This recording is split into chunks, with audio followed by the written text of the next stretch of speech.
اما عائشہ رضی اللہ تعالیٰ عنہ فرماتی ہیں، آپ صلی اللہ علیہ وسلم اکثر فرمایا کرتے، اللہ نے جو فیصلے کر دیے ہیں وہ نافذ ہو کر رہیں گے۔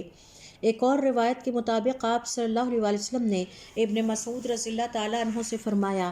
زیادہ غم نہ کرو، جو اللہ نے تقدیر میں لکھ دیا ہے ہو کر رہے گا، اور جو تمہارا رزق ہے وہ تمہیں کو ملے گا۔ حضرت ابو ہریرہ رضی اللہ تعالیٰ عنہ فرماتے ہیں، آپ صلی اللہ علیہ وسلم کا ارشاد ہے، لا حول ولا قوت الا باللہ کا ذکر 99 بیماریوں اور پریشانیوں کا علاج ہے، اور ان میں سے ادنا ترین غم ہے۔